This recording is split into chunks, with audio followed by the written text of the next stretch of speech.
Halo Bray, kembali lagi di Gaptek.id dan di video kali ini gue mau ngebahas sebuah laptop nih. Dan kali ini dari Lenovo, yaitu Lenovo IdeaPad Slim 3. Jadi belum lama ini gue memang baru aja beli laptop ini. Jadi ceritanya adik gue yang paling kecil, yang masih kelas 5 SD, itu dia memang mulai sekarang sekolahnya itu udah mulai belajar untuk Microsoft Office kayak PowerPoint, Excel, dan lain sebagainya gitu. Di zaman gue SD sih kayaknya belum ada yang belajar gituan ya. Dan akhirnya gue kepikiran lah buat beliin dia laptop. Habis itu weekend kemarin kebetulan gue lagi makan siang, terus gue iseng-iseng lihat di IT Gallery, kayaknya menarik juga nih kalau gue beli laptop ini terus gue kasih aja kali ke adik gue gitu ya. Jadi ya udah, gue iseng aja, habis itu gue beli deh. Laptop ini gue beli di IT Gallery seharga 7,2 juta rupiah, kembali 1.000 rupiah.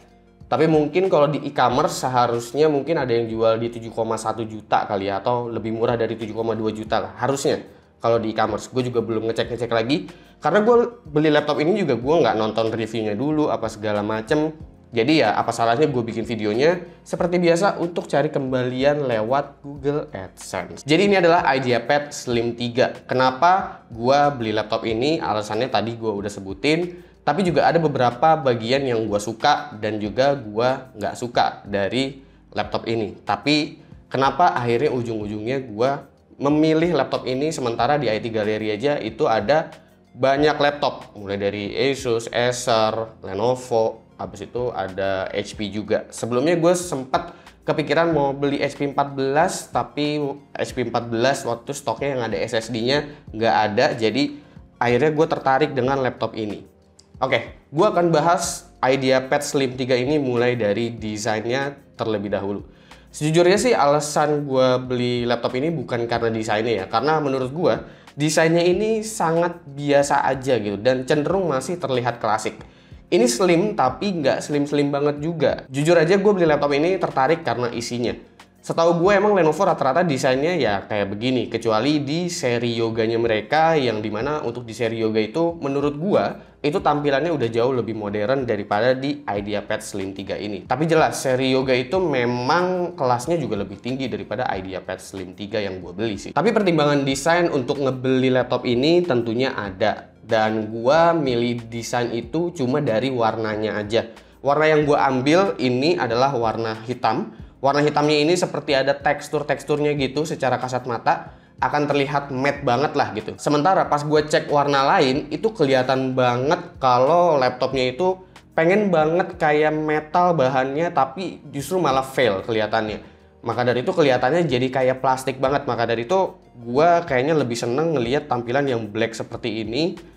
Ya meskipun ujung-ujungnya dipakai sama adik gue sih, tapi gue lebih seneng aja gitu karena nggak terlalu kelihatan plastik lah menurut gue. Dan untuk IdeaPad Slim 3 ini, dia pas dibuka hinge-nya itu laptopnya otomatis akan menyala. Beberapa orang akan suka karena simple, jadi nggak harus mencet-mencet tombol keseringan. Tapi beberapa orang mungkin nggak terlalu suka karena mungkin ada beberapa orang yang pas lagi mau buka laptop itu belum tentu dia lagi mau nyalain laptopnya.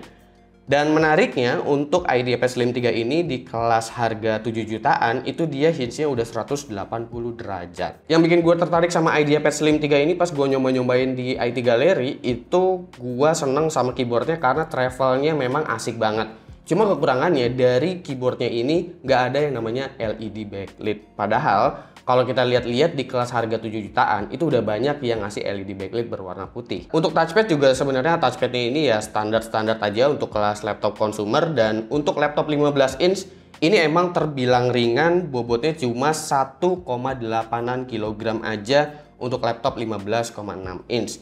Jadi gua rasa Lenovo nggak salah kalau misalkan mereka kasih nama laptop ini adalah IdeaPad Slim. Lalu selanjutnya adalah I/O. I/O-nya bisa dibilang ini paket komplit ya. Jumlah USB 3.1-nya itu udah lebih dominan juga dari USB 2-nya. Dan di sini udah tersedia SD card reader. Untuk display, untuk harga segini gue cukup salut ya sama Lenovo, karena Lenovo ini udah memberikan panel IPS dengan resolusi Full HD. Meski kepadatan pixelnya, kontrasnya, abis itu akurasi warnanya, itu gue bisa bilang emang kurang sih. Cuman ya gue bisa memaklumi itu karena ini memang kelasnya laptop consumer aja, bukan laptop yang powerhouse atau laptop gaming, laptop editing dan lain sebagainya. Tapi seenggaknya view angle di laptop ini jadinya udah bagus gitu karena view angle-nya udah ada di angka 178 derajat. Webcamnya di atas tersedia switch mekanik ya untuk buka tutup. Detail yang patut diapresiasi sama gua meski ya webcamnya ini cuma sebatas 480p aja. Lalu speakernya ini juga udah mendukung Dolby dan ini bisa diapresiasi ya untuk laptop entry level. Oke, sekarang kita masuk ke spesifikasi dan ini menurut gua menjadi alasan paling kuat kenapa akhirnya gua beli Lenovo IdeaPad Slim 3 ini. Yang pertama adalah di CPU-nya. CPU-nya ini menggunakan AMD Ryzen 3 4300U. Ini adalah sebuah CPU dengan arsitektur Renoir 7 nanometer. Menariknya, kali ini Ryzen 3 Mobile udah memiliki 4 core meski tanpa hyperthreading. Dan EPU-nya juga kali ini menarik karena EPU-nya yaitu adalah Radeon Vega, bukan Radeon Vega 3, tapi kali ini adalah Radeon Vega 5. Jadi compute unitnya itu ada 5. Lalu gua ngeliat juga konfigurasi memorinya. Memori yang udah didapetin di laptop ini itu udah dual channel 8GB dan ini bisa di-upgrade hingga 12GB. Kenapa cuma 12GB? Karena satu kepingnya itu udah disolder. Mohon maaf karena gua nggak bisa bongkar laptop ini untuk bagian isi dalamnya karena ini memang laptop retail dan boleh beli juga. Gue belum tahu apakah Lenovo itu garansinya void atau enggak kalau misalkan gue bongkar di bagian bawahnya. Jadi gua nggak bongkar untuk ngeliat bagian dalamnya ya. Untuk NVMe SSD juga ini menarik ya karena kapasitasnya udah sangat oke di 512GB dan masih tersedia satu slot SATA 2,5 inch apabila kalian mau nambahin storage, dan untuk SSD-nya juga itu bisa di-upgrade. Terus udah ada Wi-Fi AC dengan Bluetooth 4.2, include Windows 10 juga, dan sangat menarik buat pekerja dan pelajar karena ini udah include dengan Microsoft Office Home and Student juga. Office di sini bukan yang subscription per tahun seperti Office 365 ya, tapi ini udah full package, jadi lumayan banget buat yang lagi kerja online atau sekolah online. Dan itu menjadi alasan kuat banget kenapa gue akhirnya kayaknya yaudah deh gue beli aja deh gitu, nanti kalaupun memang nggak kepake buat gue bisa buat adik gue sekolah gitu-gitu. Dan di Lenovo IdeaPad Slim 3 ini dia nggak ada utilities yang spesifik ya. Apabila kalian mau mengatur profile atau power management, semua power managementnya itu kalian cuma bisa atur lewat Windows aja. Jadi pakai power saving dari Windows gitu-gitu. Nggak ada seperti fan speed, pengaturan fan speed dan lain sebagainya ya, karena ini memang laptop standar.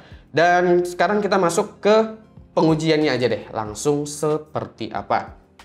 Untuk performance AMD Ryzen 3 4300U-nya, gue di sini udah tes dengan Cinebench R15 seperti biasa.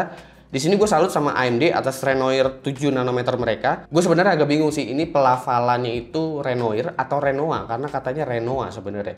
Skor Cinebench-nya di sini bisa mencapai angka 600. Itu tentu skor yang kenceng banget untuk CPU 15 watt dan ini sesuai ekspektasi gue sebelum gue membeli laptop ini. Suhu CPU di sini juga sangat aman, suhu maksimum ada di angka 71 derajat Celcius saja. Yap, ini emang CPU 15 watt doang, tapi sebenarnya Lenovo udah sedikit tweak boostnya ke 19 sampai 20 watt di sini.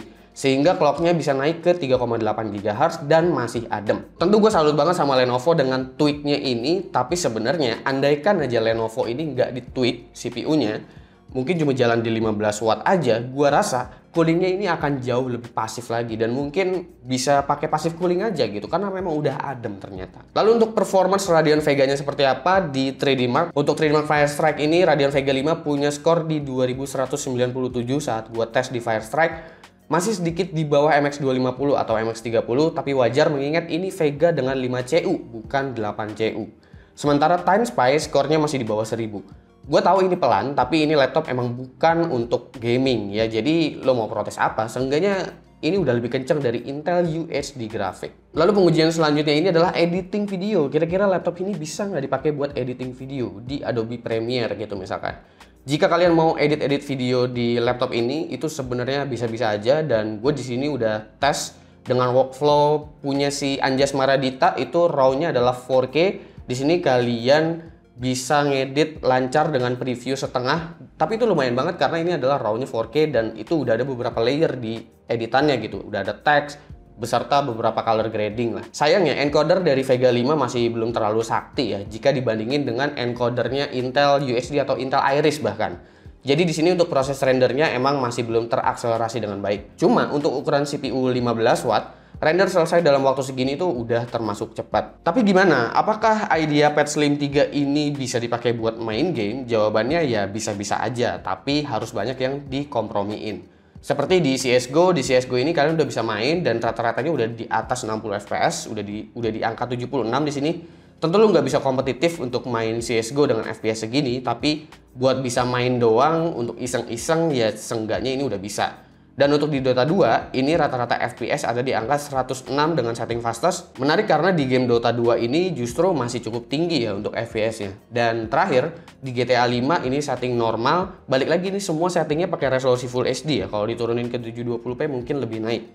Untuk iseng-iseng aja main game ini ternyata masih bisa di atas 30 fps. Jadi untuk gaming, Vega 5 sebenarnya nggak seburuk kemampuan encodingnya. Bahkan bisa dibilang Vega 5 ini masih termasuk iGPU yang kenceng banget gitu. Bahkan masih bisa untuk dipakai main game. Lalu selanjutnya adalah performance SSD. Dan untuk SSD-nya ini gue juga salut ya sama Lenovo ya. Karena masih bisa kasih NVMe SSD yang kenceng untuk ukuran laptop di 7 jutaan. Dan sequential speednya ini hingga random filenya pun kecepatannya itu cukup memuaskan buat gua. Dan untuk baterai itu kapasitasnya dia ada di angka 35 watt hour, kapasitas yang kecil emang, tapi laptop ini bisa bertahan hingga 7 jam. Jadi ini termasuk laptop yang irit mampus menurut gua. Sekali lagi gue salut dengan AMD atas arsitektur terbaru mereka ini.